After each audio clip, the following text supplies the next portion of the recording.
Frédéric Chaumont pour la chaîne Agora TV et la chaîne Jasper Madère. Bonjour à tous.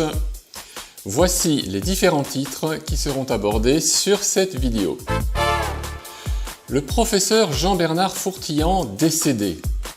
C'est la rumeur qui a été lancée par Grégory Pasquet, une personne pas très honnête.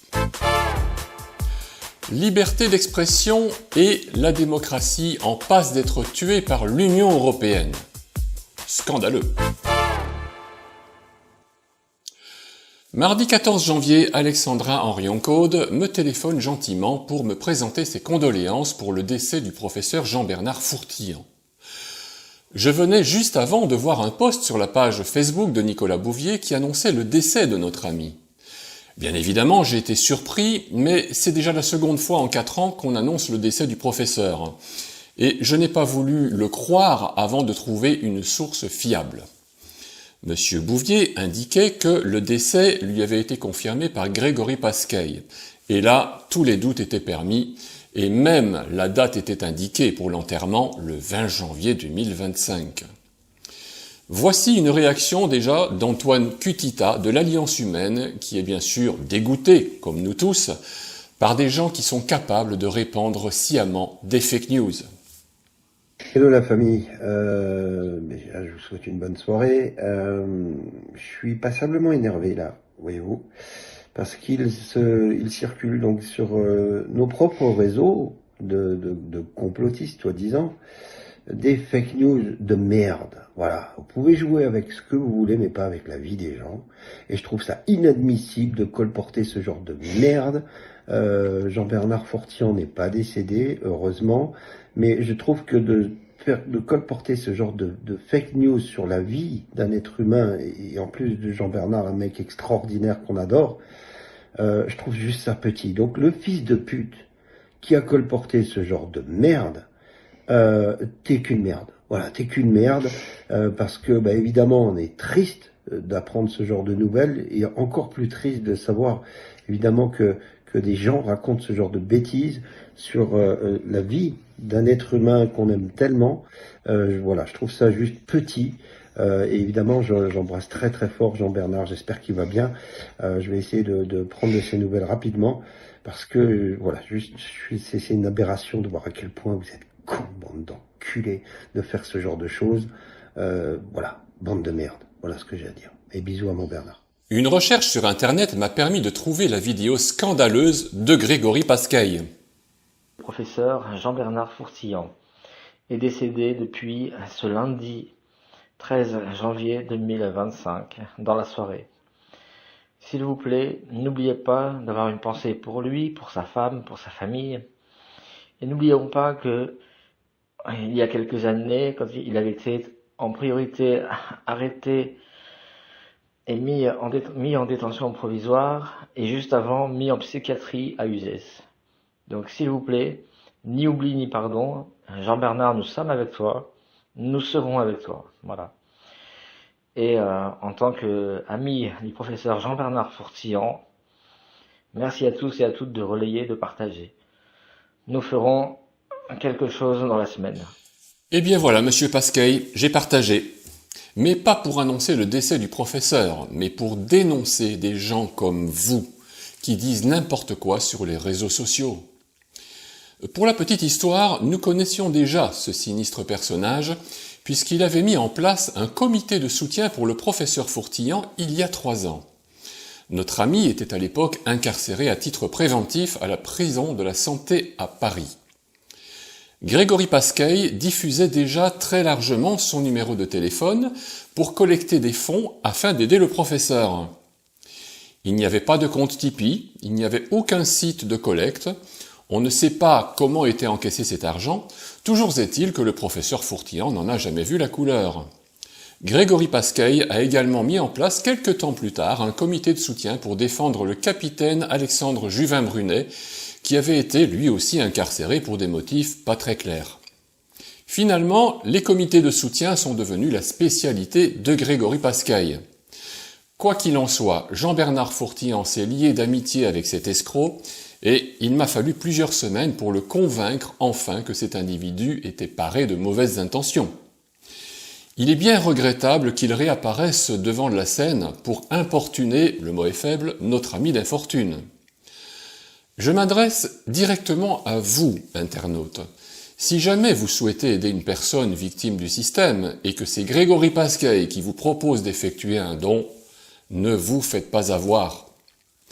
Maintenant, pour vous rassurer, je vous invite à regarder la vidéo d'un professeur Fourtillant bien vivant et en pleine santé. Agora TV est allé le rencontrer et il a gentiment répondu au micro de Rafi.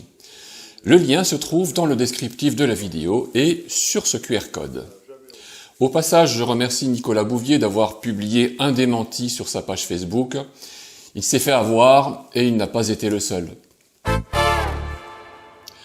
François Bayrou, qui, rappelez-vous, s'est permis de se rendre au conseil municipal de Pau le 16 décembre dernier, a peut-être compris qu'il avait mis en colère la population pour ce déplacement inapproprié en utilisant un jet Falcon aux frais du contribuable, rappelez-vous. Le 10 janvier dernier, il a donc utilisé un vol commercial pour participer à la cérémonie des vœux aux institutionnels et aux associations de la ville dont il est officiellement toujours le maire. Je rappelle en passant qu'il était jusqu'alors farouchement opposé au cumul des mandats. Je rappelle également que le train, ça existe, et que ce mode de transport déjà utilisé par tous les gueux pourrait très bien lui convenir, et il y avait des places. Il y a tout ce qu'il faut en première classe, y compris la connexion Wi-Fi, s'il sait ce que c'est. La liberté d'expression. La liberté d'expression, qu'est-ce que c'est ? Voilà peut-être la question que nous poserons nos enfants et nos petits-enfants si nous ne prenons pas à bras-le-corps ce droit si gravement menacé aujourd'hui. Que ce soit Clara Chapaz, ministre déléguée chargée du numérique, qui veut censurer les fausses opinions sur X, Marine Tondelier, du Parti des Verts, Valérie Pécresse, du Parti Les Républicains, Jean-Noël Barrot, ministre des Affaires étrangères, Thierry Breton, ancien commissaire européen. Au nom de l'Union européenne, ils ont tous demandé l'interdiction du réseau social X en France. Ça n'est plus de la censure, c'est une interdiction totale d'expression sur le réseau qu'ils veulent. Ils ne veulent plus permettre le libre droit d'expression en France. Je rappelle, si c'est réellement utile, que la liberté d'expression est un droit fondamental mentionné dans la Déclaration des droits de l'homme et du citoyen de 1789. C'est également le préambule de la Constitution française. Article 11. La libre communication des pensées et des opinions est un des droits les plus précieux de l'homme. Tout citoyen peut donc parler, écrire, imprimer librement, sauf à répondre de l'abus de cette liberté dans les cas déterminés par la loi. C'est donc un des droits les plus précieux que l'Union européenne veut nous arracher. De la même façon, ils veulent nous arracher la démocratie, comme ils ont osé le faire en Roumanie quand les citoyens roumains, ont voulu voter pour le candidat Călin Georgescu. Comme ce candidat ne convient pas à l'Union européenne, ils font annuler les élections. Ce personnage, Thierry Breton, envisage le même traitement pour l'Allemagne pour les prétendues ingérences d'Elon Musk. Les élections législatives et la confortable position de l'AfD fait réagir vivement l'Union européenne et ce petit monsieur trouve encore une bonne raison pour justifier les agissements dignes d'une autorité totalitaire et despotique. Plus personne ne peut aujourd'hui en douter.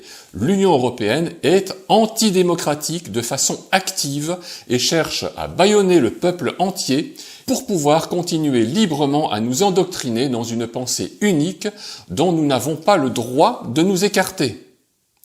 La Roumanie, l'Allemagne et bien sûr la France doivent quitter d'urgence l'Union européenne qui se déliterait d'elle-même par la suite sans ces deux éléments maîtres. Clairement, il y a danger si nous continuons à ne pas réagir, alors qu'ils se préparent tranquillement à nous bouffer tout cru et à s'approprier le peu de ce que nous possédons encore. Brigitte Macron vole au secours de son petit protégé. J'ai un mari qui est adorable avec sa femme. C'est un homme profondément honnête et profondément vrai. Sur son mandat présidentiel, elle ajoute « Il a dit qu'il allait jusqu'au bout parce que c'est la mission que lui avaient donnée les Français. et il met toute son intelligence et son cœur au service des Français. Son quotidien, ce sont les Français. Mais parfois ce qu'il entend le meurtrit. C'est très difficile et il ne le dit pas, il le garde pour lui. S'il y a une chose qu'Emmanuel mérite, c'est le respect. Monsieur Jean-Michel Trogneux, les Français, eux, ne méritent pas le respect? Tous les gilets jaunes qui ont été physiquement diminués, tous ces malheureux qui ont été blessés, défigurés, énucléés, et envers votre petit Manu qui n'a jamais présenté ses excuses. Ils ne méritent pas le respect, eux? Et l'état général de la France, qui se trouve dans un état de délabrement social et économique sans précédent, vous pensez qu'il n'y est pour rien? Cela fait 7 ans que votre petit Manu détruit le pays en impactant le quotidien de 68 millions d'habitants et vous osez dire qu'il mérite le respect? Par cette simple déclaration, monsieur Trogneux, vous insultez outrageusement la France, toute la France. Et l'histoire s'en souviendra. Chères résistantes et chers résistants, désolé, je suis un peu énervé. Je vous dis quand même à très bientôt.